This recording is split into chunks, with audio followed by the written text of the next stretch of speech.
Nous allons voir comment décrocher immédiatement votre prochain emploi. Vous devez comprendre que dans la recherche d'emploi, il y a 3 étapes. La première étape, c'est rédiger un CV percutant et une lettre de motivation captivante. La deuxième étape, c'est de postuler à outrance en adaptant son CV aux offres d'emploi déjà disponibles. Et la troisième étape, c'est de mener un entretien d'embauche et non le subir. Nous allons voir la première étape, comment rédiger un CV percutant. Il y a 23 éléments majeurs que vous devez mettre sur votre CV de sorte à ce que le recruteur trouve que votre CV est percutant. Le premier élément qui est très indispensable, c'est le titre. Vous devez dire clairement quel est le poste que vous êtes en train de rechercher. Parce que si vous ne mentionnez pas le titre, le recruteur, malheureusement, ne peut pas deviner ce que vous êtes en train de chercher. Ensuite, vous devez commencer par l'expérience professionnelle ou extra-professionnelle. Qu'est-ce qu'on appelle expérience professionnelle? C'est une expérience que vous avez faite dans une entreprise légalement constituée qui est capable de vous donner un certificat de travail. Si vous avez travaillé, par exemple, vous avez fait des petits boulots, mais vous n'avez pas la capacité de recevoir un certificat de travail, vous allez mentionner cela comme une expérience extra-professionnelle. Et puis ensuite, on attaque la partie de la formation. Dans la formation, il y a également 2 grands groupes, la formation professionnelle et la formation académique. La formation académique, c'est celle qui nous donne les diplômes qu'on connaît. Et puis les formations professionnelles, c'est tout type de formation que vous avez suivi. Ensuite, une fois que vous avez fait ça, vous devez postuler à outrance en adaptant votre CV aux offres d'emploi disponibles. Et vous devez postuler à outrance. Ce que je recommande, c'est de postuler vraiment 4 fois par jour, tous les jours. La question suivante, c'est où est-ce que je trouve des offres d'emploi? Eh bien, c'est simple. Vous allez sur Google et vous tapez site d'emploi en Côte d'Ivoire. La majeure partie des gens vont sur 2, 3 ou 4 sites d'emploi et c'est tout. Alors qu'il y a des centaines et des centaines de sites d'emploi qui, tous les jours, font l'effort de relayer des offres d'emploi. Autre astuce que vous pouvez utiliser, c'est sur le même Google, vous tapez « Jobs Near You » ou « Jobs Near Me ». Ok? « Jobs Near Me » pour dire « emploi à proximité de moi ». Et quand vous allez taper « Jobs Near Me », ce que Google va faire, il va repérer votre localisation GPS, etc. Je ne vais pas rentrer dans la technique, mais en fonction de votre localisation, Google va aller chercher tout seul toutes les offres d'emploi qui sont postées autour de vous. Donc, dans un rayon de 2 km ou de 10 km, vous allez avoir toutes les offres des entreprises qui sont en train de vous chercher et vous ne saviez même pas. Mais en utilisant cette stratégie, vous allez avoir des offres d'emploi. Et si vous passez votre temps à postuler vraiment tous les jours, vous allez finir par avoir des entretiens. Le bon rythme que je recommande, c'est 4 fois par jour, tous les jours. La question naturelle, c'est est-ce que je peux correspondre à toutes les offres si je dois postuler 4 fois par jour, tous les jours? Non, notre travail n'est pas de correspondre aux offres d'emploi. Notre travail, c'est de postuler. Chacun fait sa part. Ensuite, le recruteur va décider si vous convenez ou pas. Et donc, une fois que vous allez postuler à ce rythme de 4 fois par jour, tous les jours, vous allez finir par avoir des entretiens d'embauche. Et on arrive donc sur la dernière étape, comment mener son entretien d'embauche et non le subir. Alors, le processus d'entretien d'embauche, vous devez comprendre comment ça se passe. Généralement, la première chose qu'on va vous demander, c'est de vous présenter. Vous devez avoir votre présentation déjà par cœur, dans votre tête et la sortie. Après la présentation, on va vous demander de parler de votre parcours. Et là, vous devez utiliser la technique des 3 Q. Qui suis-je? Qu'est-ce que j'ai fait? Qu'est-ce que je sais faire? Pour parler de votre parcours.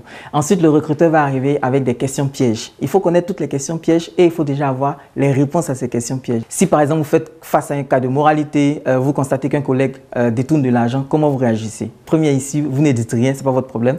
Deuxième ici, vous le dénoncez. Troisième ici, vous essayez de le ramener à la raison. Comment est-ce que vous réagissez? Il y a un certain nombre de questions pièges comme ça qui arrivent. Et il y en a qui sont très fréquentes. Quelles sont vos qualités? Quels sont vos défauts? Etc. Vous devez avoir ces questions et surtout avoir déjà les réponses. Une fois que ça c'est fini, on va arriver à une autre question qui plombe beaucoup de candidats, c'est pourquoi est-ce que c'est vous qu'on devrait choisir? Il y a la façon de répondre à cette question. Il faut être prêt et il faut savoir le faire. Et une fois que c'est fait, on va souvent passer à une phase de négociation salariale. Comment est-ce qu'on négocie les salaires? Quand on vous pose la question, quelles sont vos prétentions salariales? Qu'est-ce que vous devez répondre? Vous devez maîtriser tout ce processus totalement. Et puis ensuite, on va vous poser la question, quel est votre dernier mot? Il faut savoir de façon très intelligente qu'est-ce qu'on dit. Ce n'est pas le lieu de se dévaloriser, ce n'est pas le lieu de faire pitié, mais il faut terminer d'une façon dynamique qui donne l'envie au recruteur de vous inviter à un autre entretien. Ok? Donc, le grand secret que je peux partager pour pouvoir réussir un entretien d'embauche, c'est simplement de connaître d'avance toutes les questions qu'on peut vous poser et de connaître d'avance toutes les réponses à ces questions avant d'arriver à l'entretien. Si vous avez toutes les questions, vous avez toutes les réponses, il y a de très fortes chances que vous allez réussir l'entretien et vous allez décrocher votre emploi. Merci. Non, non. Non, bravo. Bravo.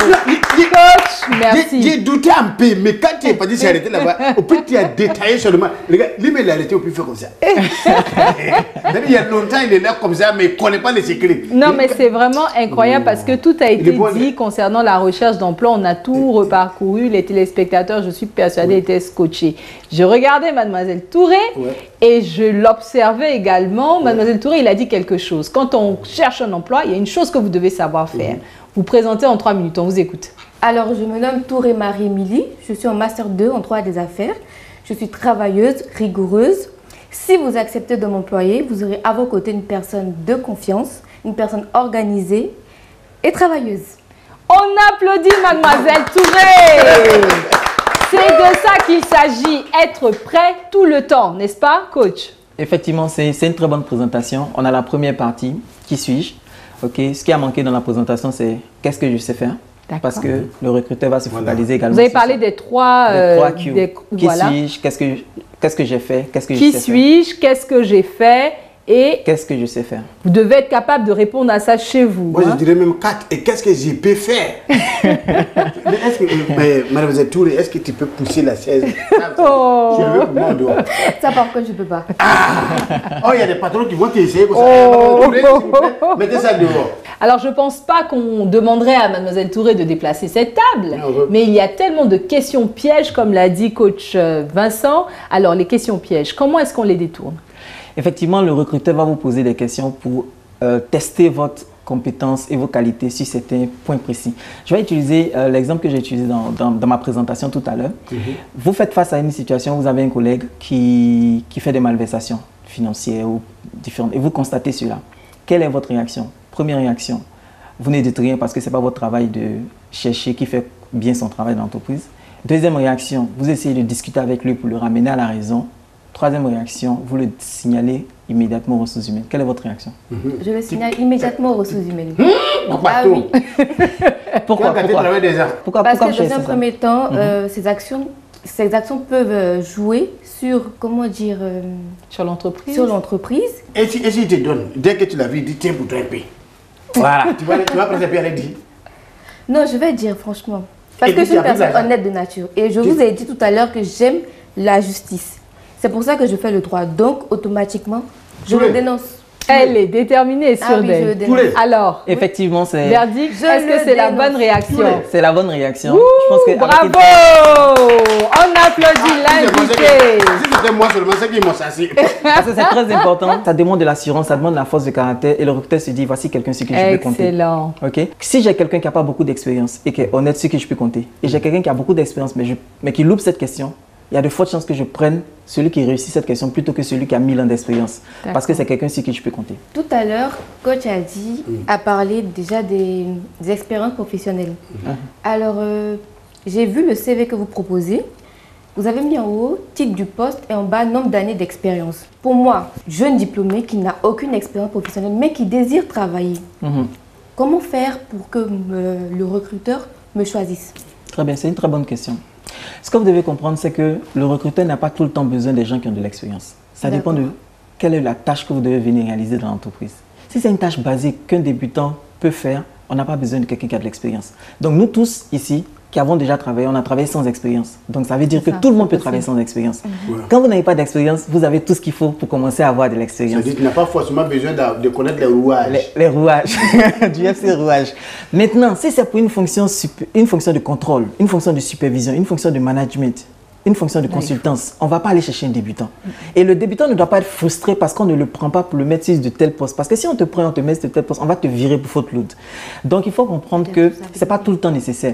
Mais maintenant, à la place de l'expérience professionnelle, on va utiliser expérience extra-professionnelle. Expérience extra-professionnelle, c'est tout ce que vous faites dans votre vie de tous les jours. Parce que ce que vous devez comprendre, c'est que les compétences sont transférables. Si je sais gérer l'argent de mon association de quartier, je saurai gérer la caisse de l'entreprise. Donc, je peux dire, c'est vrai, je n'ai pas de certificat de travail, etc., mais j'ai la compétence en gestion de je sais réaliser un bilan, je sais faire un bilan d'exercice, etc., etc. Si vous avez participé, vous avez milité par exemple dans une association où vous étiez peut-être conseiller juridique et vous avez apporté des solutions à des gens, ça a de la valeur. Vous le mettez dans votre CV comme expérience extra-professionnelle.